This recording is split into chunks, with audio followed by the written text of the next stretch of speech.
Hello, seasoners, and welcome back to another installment of the Travel and Tourism Podcast, my first season. My guest today worked for Club Med from 1985 to 1987. He began his journey as a tennis geo at Club Med Sonora Bay and later spent a season as a sailing geo at St. George's Cove in Bermuda in 1986.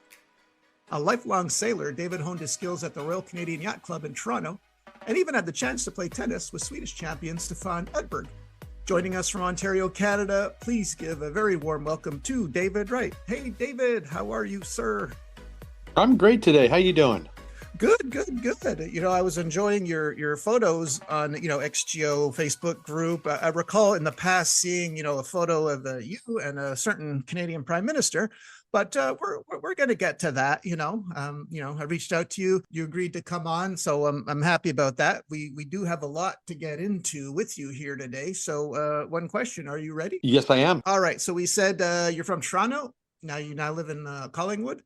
Take me back to at least when you started to sail, because I don't have many XGOs that learn to sail at the Royal Canadian Yacht Club. Did your family own a boat, or your father? My dad and my mom got involved in small boat sailing, and specifically albacores at the RCYC, and then they graduated to big boat sailing. Then they had Alex and I, and my sister, I should say. We started sailing on a 32-foot Corvette for many years.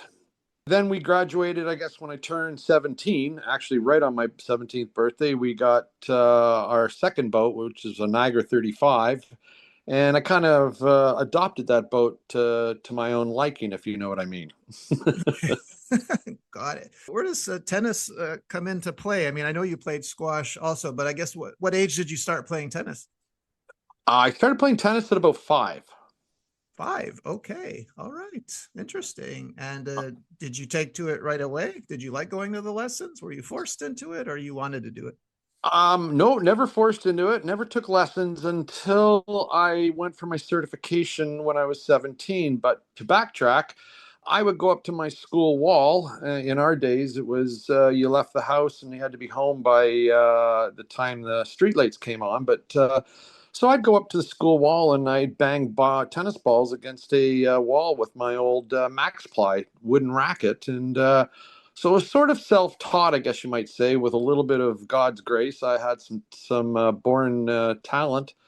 By the time I was 10 or 12, I was playing really, really well. I hadn't gotten into tournaments yet, but my parents decided the best thing was for me to go to a private school so that I would get an education. And with that said, my tennis dropped off the face of the earth the next years, and I became a squash protege. Okay. Now, I assume that, like all of us, you must have heard about Club Med from seeing an ad either on TV or a billboard or in a magazine, right? Right, I did. Back to the tennis thing, when I got certified in my early 20s. Some friends said to me, says, "Well, what are you going to do with your tennis certification?" And I said, "I'll go work for Club Med." Just sort of a off the cuff comment. Although I'd seen Club Med in billboard ads, I didn't know a lot about it. So I researched them as best I could, through some newspaper articles, and then I called them, found their number, and arranged an interview. I guess in August, but my whole process probably started in June. So yeah, I had an interview with them in August, and then I was hired on Halloween, October 31st. I kind of remember that night because I got a call. I was carving a pumpkin and had a big knife in my hand. It's very John Carpenter's Halloween. Okay. Which I love that movie, by the way. So you had a in-person interview in Toronto, correct? What do you remember about that experience? Well, yeah, they asked a lot of questions about personality. What am I willing to do in terms of, beyond teaching tennis? You're going to be front facing a lot of time with people, but they never alluded to, which we all know, is that I figured I was going down to teach some tennis and I would hang out with some guests and. Bob's your uncle, but no, you are basically working 24/7, 365, which I had no idea. But but it was Yeah, an interesting interview nonetheless. yeah, but like all of us, I mean, like I told him I would have swept the floors just to have any job, just to get away, right? Didn't really matter. Right. Right, exactly. didn't really matter what I did. I just wanted to go. All right. So you have this interview, and did you have to like follow up? Like, did you have to call them because you thought maybe it was taking a long time? That's a great question. At the end of the interview, they said, we'll be in touch. Don't call us. We'll call you. And so we roll into September and I haven't heard. And I roll into October. And, one thing my dad instilled in me is you look somebody in the eyes when you shake their hands and you always follow up, even if somebody says don't follow up, because you should follow up in life. So I followed up probably about October 20th, 21st. At which point they said you weren't supposed to follow up. And then I got a call 10 days later asking me if I would like to go to Guaymas/Sonora Bay in Mexico. I can't really repeat what I said, but yes, I said yes. Okay. Yeah, because it's starting to get cold in Toronto in October. So, hey, Mexico sounds good to me, right? Exactly. So you're there with I'd never been Legendary. to Mexico either. No, yeah, right. My first time I went to Mexico, I had never been, but you happen to be, I guess you got lucky your first season because you're there with legendary Chief of Village Mike Coltman, who was also a guest on this podcast as well. And Oh, yes. so, Yes. just tell me, it's your first season. What do you remember? Do you remember? Did you have like a 19-hour flight just to get over there? Did you arrive in the morning or nighttime? Do you recall any of that? Yeah, I remember. I remember everything. Like the night before, I was taken out for the night by a bunch of my friends, and what was a late evening, late morning before boarding a flight to Dallas, then to Tucson, and a wild descent into Guaymas on Aeromexico. I arrived probably late afternoon, and my chef de tennis, Bruno Chaston, welcomed me and said, just don't chill out, relax, get some sleep, and we'll have a chat tomorrow. And I thought, wow, this is great. Okay, sure. And when your friends took you out the night before, did you happen to sneak in a few Z's? Did you get some sleep at all, or not at all? Let's just say I think I probably got dropped off. I think I had an early morning flight at about 7, and yeah, I think I Classic. had about 2 hours sleep. I think is probably what it was. Yeah. Hey, that's more than most. Okay. What always seems like a good idea at the time. Hey, we Well, were young, right? we were right, right. Yeah. To go back. Now, when you get there at Sonora Bay, I believe it's still a bit chilly in the evening, right? Around October. Is that correct? November? No, well, I do remember because I did arrive with some GMs, so there was an arrival parade. I don't even know if that's what we used to call it, but the music was going, people were in Imperios. But I do remember Sonora Bay/slash Guaymas was cool in the evenings. More so in December and January. We still had some good weather in November, and then obviously moving forward into spring. There were some cold nights there in Guaymas for sure. What did you think of Mike Coltman when you met him? Well, the first time I met Mike was when we had a staff meeting, and I thought, no, is this guy out of the English army or something? And he's wearing a perio and he's got an English accent. He speaks French. And so I was quite impressed. But, I had an unfortunate incident with a GM later on during the season. And in my entire life, Mike Coltman was the best manager I ever worked with inside or outside of Club Med. He is or was tough, but he was a fair and honest man. Well, that's all you could ask for, right? Tough but fair, and he helped you out of a jam, right? And this is something you remembered Oh, definitely. all these years later, right? Oh, definitely, definitely. I listened to Mike's podcast, and it's interesting to hear him talk about his initial start into Club Med, and then spending 6 months with him running the Sonora Bay Village. Out of all four of them, and that I attended, and I was just so impressed on how he executed the position. He was so well respected. I'll just say that. And now, as you're doing your day-to-day tennis duties, I guess you get time to play. Now, do you get? I know in St. George's Cove you got to play with Stefan Edberg, but does the Davis Cup tennis team come by this village at all for some practice or no? Oh my God. Yeah, that's right. Yeah. We had the Canadian Davis Cup team down, consisting of the names. I think it was Glenn Michabata. The other names escape me. But being a Canadian and seeing these guys hitting on the courts in front of me, and being able to hit with them at times too was incredible. They put on a hell of an exhibition match. We had two stadium courts, I think, as I recall, amongst the 27 that we had there. So it was a great viewing area, either to sit and stand, and yeah, we certainly learned a lot from them, but we had a blast hanging out with them.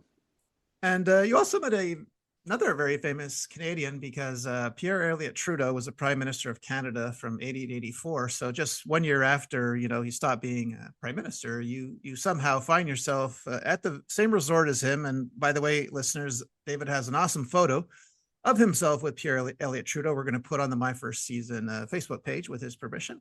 And could you tell me what you remember about meeting, the ex prime minister? Well, we had a meeting with, a staff meeting with Mike, and he was prepping us for this.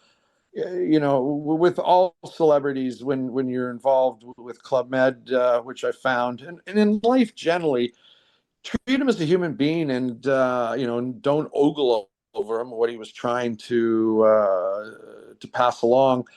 So Pierre and a few of his friends show up, and he was just, treated like a normal guy. He acted like a normal guy, even though he was prime minister and head of state. He was very cool, calm, cool, collected. There was one night that he hosted a private dinner for any of the Canadian geos that work there down by the rackets, where we had the stables and the tennis courts. So, no, he was just a chill character. I can't really. He was wonderful to be around. Actually, I didn't have the opportunity. He did take some tennis lessons, and I think it was Bruno that may have taught him that week when he jumped into some of the lessons. I taught some of his associates who ended up in my class. And I'm pretty sure I know the answer to this question already, but I'm going to ask you. And I'm going to assume that he didn't have any security detail whatsoever with him, right? No, See, yeah, no, there was here's what I no find Canadian. fascinating. An ex-American president goes on vacation. He still has Secret Service detail, but a Canadian prime minister, 1 year even out, has no security whatsoever. You're free to walk up and talk to him, right? Oh, for sure. Well, that's how he was walking by the pool, and I stopped and introduced myself. I think it was before the dinner too, because he did say at dinner, he says, "Hello, David." So his recollection and of people's names was incredible. But I introduced myself and talked a little bit about who I was, where I'd been in life, because he asked me a few questions, and then I asked whoever took the picture. I don't know if it was a GM or a GO, but as you see the picture, it was, here I am, chilling out with Pierre down in Mexico, just like a regular person. Awesome. Now, tell me about these scorpion races you used to run, and what the heck is a scorpion race anyway, David? All right. Well, Mike was very involved in the animation for the theater, and I think we ran, if I'm not mistaken, I think we ran something like a dozen, if not even more, shows. So I was in a lot of the shows, like most of us were. Mexican night was the night that we got off. That local Mexican dancers and musicians would come in and entertain the guests. So a few of us. Just a couple of us, I should say, we would get together in one of our rooms, and we'd have scorpion races and drink tequila shots so that we didn't while the show was going on, but we had to be back. Mike always says, I don't care where you are, what you're doing, but you're back for crazy signs. So yeah, we would have these crazy scorpion races around the beds. We'd form the bed in a with the blanket in a certain way that the scorpions would run around through a little path. It was silly, but it was fun, and it occupied our time on those nights. Now, we got the scorpions off the walls outside of our pueblos, because that's what the style of the buildings were. and the scorpions were returned to the walls afterwards. So no scorpions were harmed during these evening shenanigans. Okay. Now, have you personally ever been stung? Nope, Oh, nope. I was never stung. okay. I was never stung. I was stung by a bee. That's all I've been stung by in my Yeah. life. But yep, Yeah. nope. Scorpion No, is you much, learn much, much, how much worse. you just learn. I mean, accidents happen. People have been stung, obviously, in the rooms. They sneak in and find their way into shoes or whatever. But when we picked them up, we learned from the locals how to pick up a scorpion. So you picked them up by their tail, which then Exactly. you're Yeah. just below the stinger. It's a little daunting the first few times you try it because yeah, you can get stung, but once you've done it a few times, it's just like putting a collar on a dog. Okay. Sure. Yeah. I've been bit by a dog and stung by a scorpion, and I'll take the dog. I'll take the dog any day, David. Oh boy. Now, now before we move on to your second season, do you have any more recollections about your first season in Sonora Bay in '85? I don't believe I do have one more story. Mike Coltman tricked me into playing Frankenfurter on the stage, and Frankenfurter is from the Rocky Horror Picture Show. He's the lead from the great movie Well, from the excuse me, David. '80s. Excuse me, David. One question, because I also had to do Rocky Horror my first season. So prior to Club Med, had you ever seen the play or the movie Rocky Horror Picture Show? I spent a lot of time on Blue. It was called the Danforth in Toronto at the Roxy on Friday nights, and we would go down there and yes, we'd watch the Rocky Horror Picture Show. We'd take some rice, and we were all And some participants in a toast wonderful, and wonderful toilet show. paper. Okay, so Choice, yep. you were much ahead of me. You knew what to expect and you knew what you were getting into. Probably not the role you might have chosen for yourself, I'm guessing, right? Well, no, I mean, I was part of the rock and roll or part of that show in the evening, but I was doing something else, and I thought it was really cool watching this guy strut around and do I'm a sweet transvestite. But I think I can't remember what his position was, but he quit just up and left. He was from California, and he just got in his car. He'd driven down of all. He was the only Geo who did that. And next thing you know it, Mike is tapping me on the shoulder and he goes, I want you to do the Rocky Horror. I want you to do Frankenfurter. And I'm looking at him going, no, no, no, no, no, no, no. I didn't even know I had stage presence before I came down here, but I love being on the stage and doing the shows. But this was a whole different ball of wax. But no, he says, I got nobody else, or I have nobody else in mind that I think that can pull it off. So I was extremely nervous. In the afternoons, after lunch and between teachings, he and I would go to the stage and he'd work me. He'd have me strutting around. The music, start the music, stop the music, try this, do this. And then the first night got me all painted up, put fishnet stockings on the Merry Widow, and I looked at myself in the mirror and I said, "Oh my God, what have I done?" Anyways, I went out there, David, strutted myself. excuse me, Yeah. David. And all the times you watched the show in Toronto on Danforth, in your wildest dreams, did you ever think, "Hey, I'm going to do that one day"? Did it ever occur to you when you were watching it in Toronto? Yeah. Okay, No, sorry. no, because I had no being on stage. Never interested me growing up for whatever reason. I mean, I was just not part of my life. Although, I mean, I've been to over 400 concerts in my lifetime because I absolutely love live music, and I'd love to be a musician, but I have no talent. But I did find that, yeah, being in Wymus it brought out some talents that I'd never ever expected that I had, and so yeah, when I did strut my stuff out and I was lip syncing to "I'm a Sweet Transvestite" and then the Time Warp song, and seeing the smiles and the clapping out in the audience, amongst the lights, and hearing the audience approve, it was just icing on the cake. And then after that, it was just okay. Let me at this. Not just that show, but other shows. It was just so much fun to be up on stage there.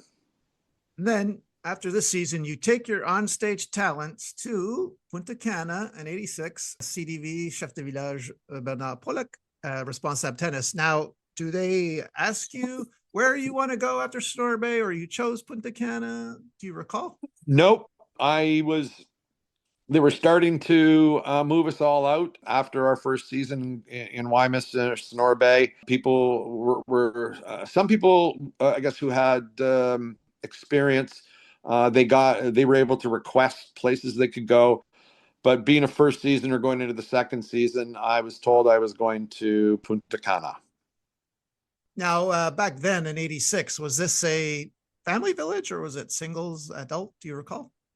It would have been singles. Yeah, I don't believe there was a family village. I don't think they had the trapeze or any of that stuff or the family club. I don't believe that's what it was. What I Yeah. do remember though is in those days there was no Punta Cana airport. You weren't allowed to there was no flying into the airport and then, quick little jaunt to the village.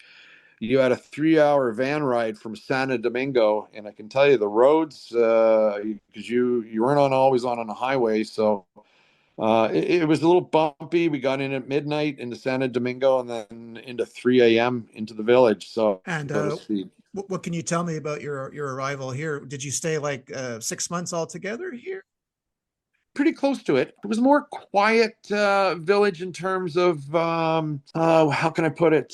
Ambiance, energy. I guess it's just the difference between the two chef de villages and how they ran their villages. I remember lots of snorkeling out to, there used to be a wreck out there. Tennis courts were quite unique because they would rain and next thing you know it, they were dry because they had holes all through them. They were the only tennis courts I've ever seen that had or lines where the water could disappear as opposed to them being angled. So but it was a very lush resort, as I recall. The odd time you were able to rent a scooter, and we used to boogie down and go down to what was called then the Bavaro Beach Hotel and kind of have a day off ourselves on the beach in another resort. So, but I mean, it was very strange because in Wymus, Sonora Bay, there were no days off or no mornings off or no nothing. Yeah, everything was all your time was spoken for. But in Punta Cana, we had a little spare time to ourselves. All right. Now, instead of scorpion races, do you do giant tarantula races here? Because when I was in Punta Cana, the spiders were quite large and, everywhere. So I was just curious if you guys partook in No, I spider guess races. No. when Okay. I was there, we had, and I don't recall what type of crab they were. These crabs would, I think they either came ashore or they came out of the, no, maybe they came out of the jungle, but they were massive. It wasn't a game. It was, you had to take your flashlight at night because you had to be careful you didn't walk through them. Because, I mean, there were tens upon thousands of these things walking around the village here, there, everywhere. So, you had to be careful you didn't trip and fall, and then next thing you know it, you have a bunch of crabs that could be 2 feet by 2 feet wide, starting to crawl all over you. It's kind of like there's that show in the '80s where they used to eat strange things or put your hands in boxes, and Oh, you talk when you've about got a fear factor? Fear Factor, yeah. Yeah. So, yeah, we had our own little version of Fear Factor there in Punta Cana. Well, they have about 19 species of crabs, both freshwater and terrestrial. So, yeah, I can exactly picture what you're describing. And it sounds like a horror movie to me, right? With the spiders and the crabs and the scorpions. Yeah. You really got to watch your step. And we like to be barefoot at Club Med, right? Oh, right. And an Apereo too, right? Yes, exactly. That was my favorite dress code of all time. What's a Perio and t-shirt? No, just Perio. If you want, just Perio. Okay. Yeah, yep, yep. How easy is that, right? I still have all my Perios from my villages. Really? Oh, nice. I do. I do. My favorite one is one that was, and again, back to season. The name of the fellow escapes me, but Mike had him design it. And the World Cup of Soccer had been going on I guess would have been '86, and so it was in the spring. So there was a lot of competition going on with being a French company, Mike being English. Canada was in their first World Cup.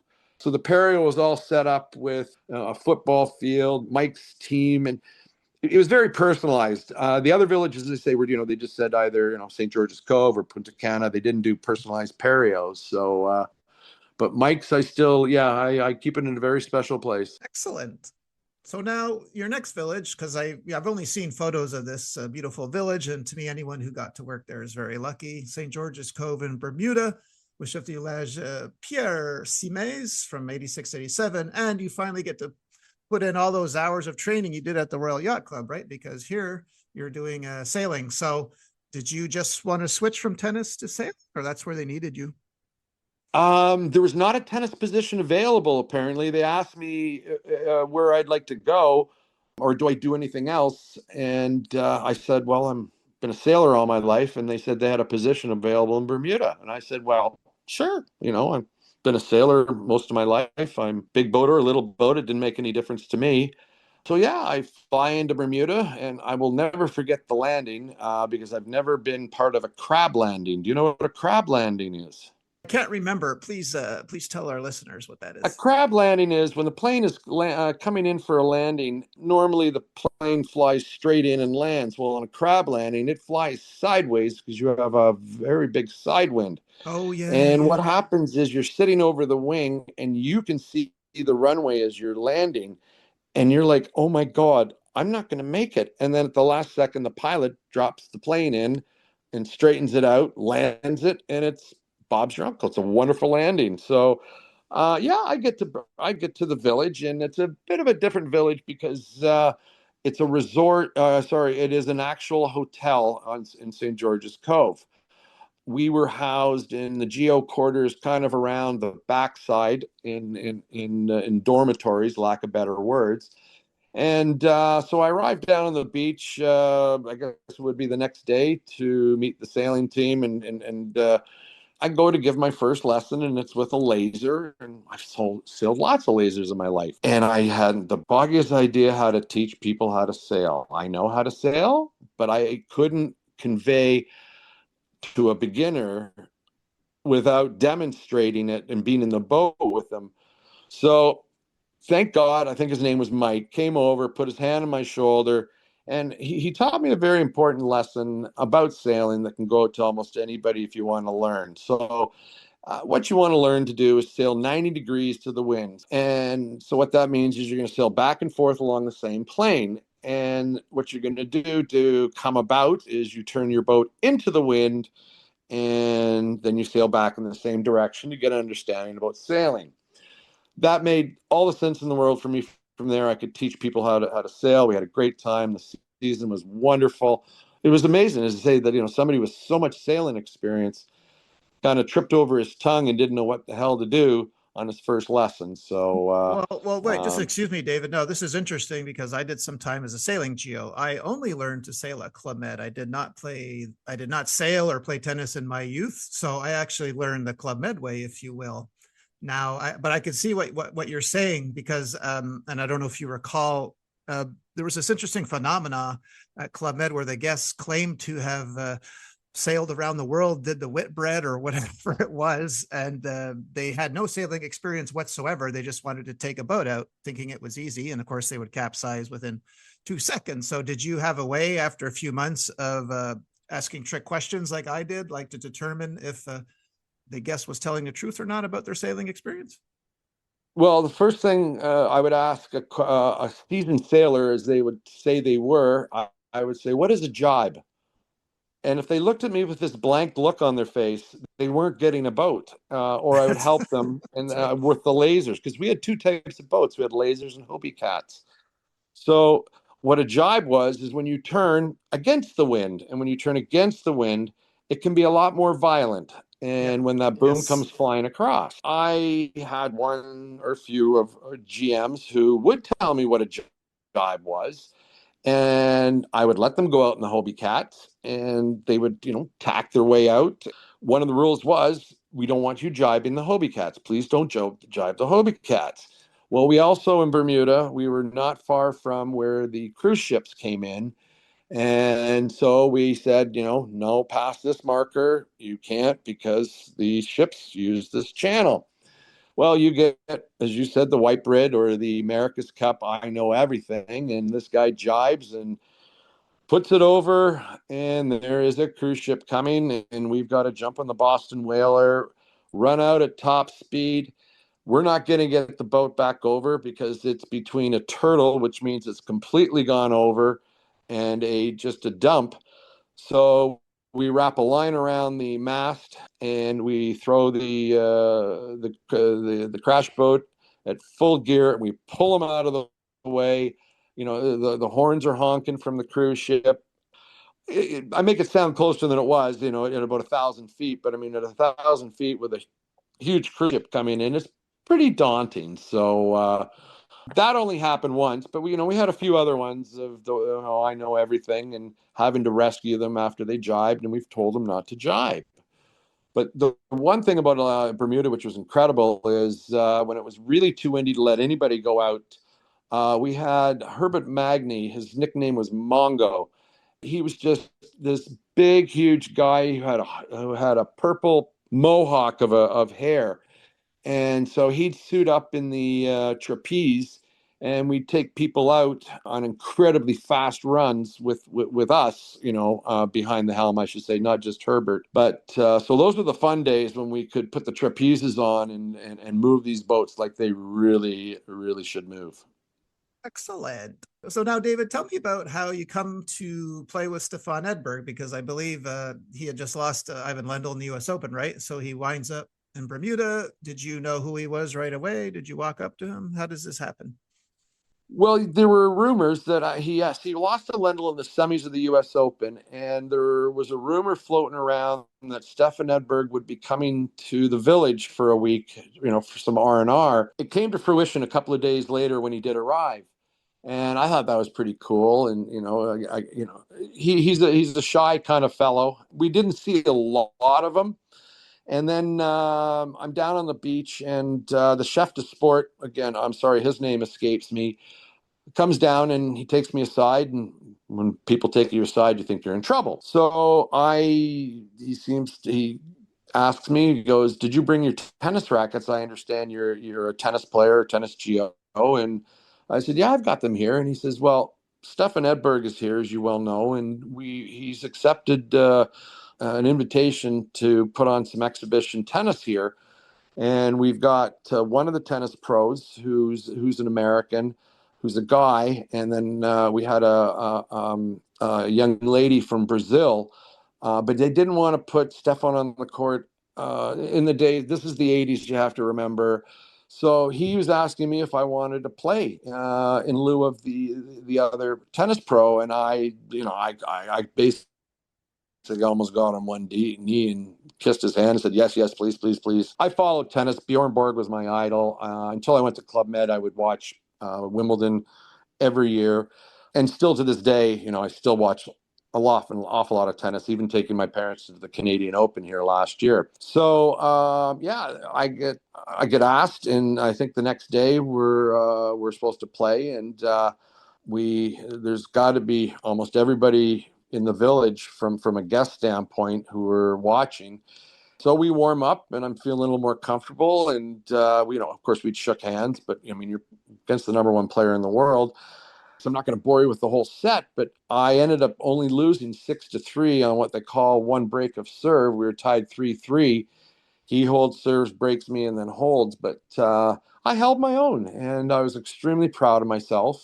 I think the guests had a lot of fun too, because we did play some fun points where there was a lot of oohing and eyeing, and I won a few points that I probably shouldn't have, but I did.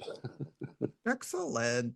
And keeping in with the tennis tradition here, you're probably one of the few GOs I know who chose our next village specifically for red clay tennis courts. So why don't you tell our listeners where you went for your last season and what you requested? I left Bermuda not knowing where I was going, but I was invited to go to Club Med New York because I was going through it on my way back to Toronto. And I was going to visit a couple of GMs that I'd met in Bermuda who lived in the New York area, New Jersey and whatnot. So I went to the head office in New York, and like they have a war room where they have all of the villages and who's doing what. And I was asked, "Where would you like to go?" And I'm looking at this board, and before I can even look at the whole board, I went, "I want to go to Maria."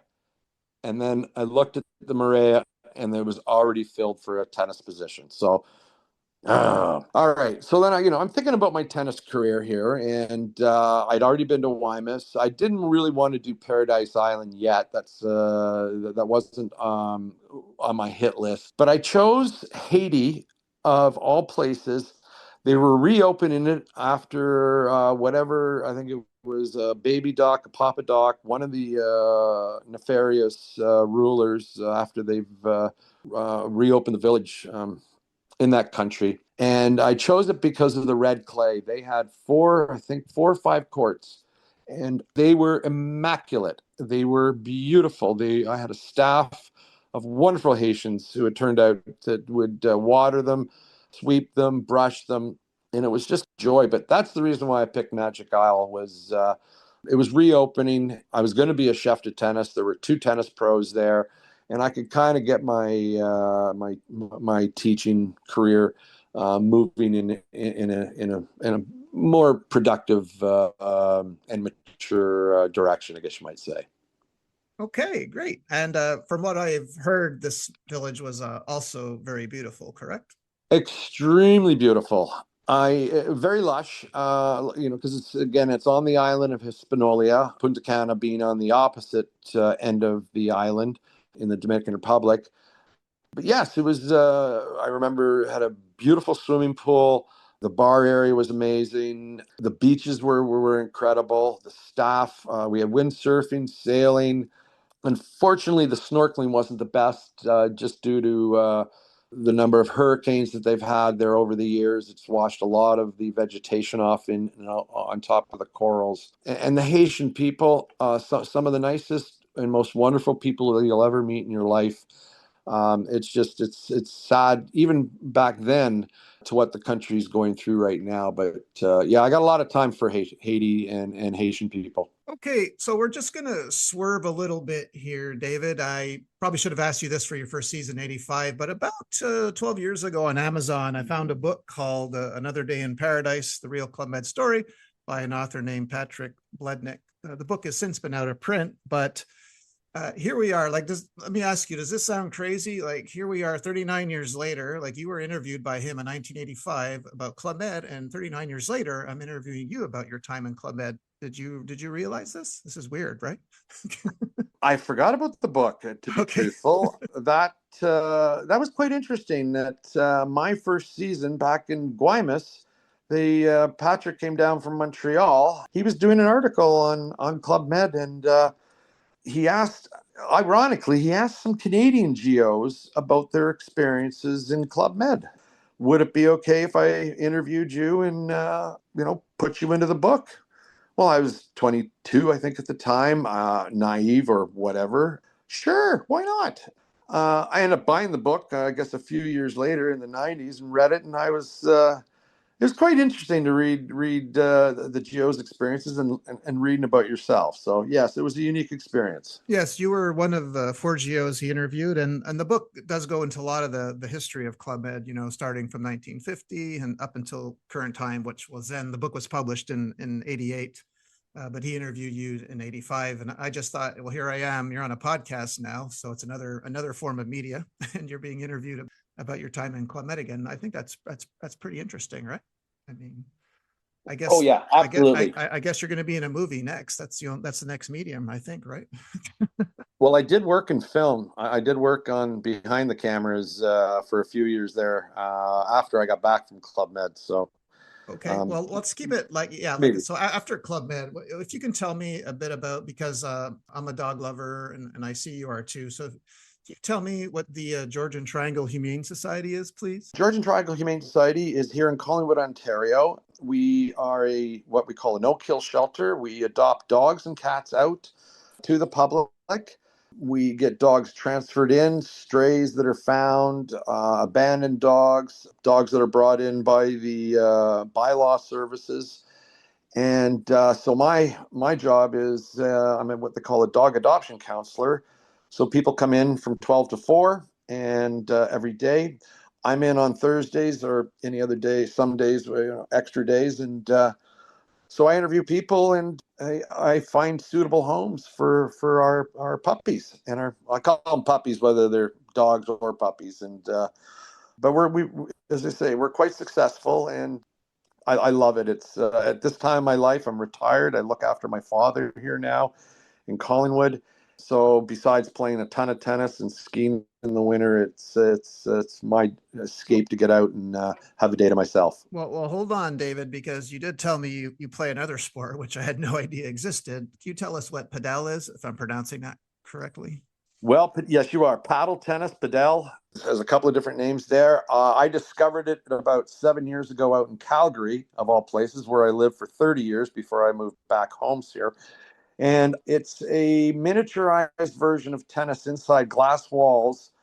You use a size of a racquetball racket, which is small in nature, carbon fiber with holes, and it's about an inch and a half, maybe 2 inches thick. And you use a tennis ball, tennis rules. It is extremely popular in Europe, in Latin America. It's starting to make its way now into Ontario.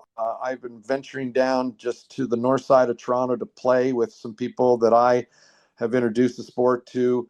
There's a bunch of squash and tennis players, and a few people that when I've caught them here in the Toronto area when they've been in from Calgary, we've played. But it's the newest, other than pickleball. Pickleball is a North American version, I guess you might say, of the racket craze right now.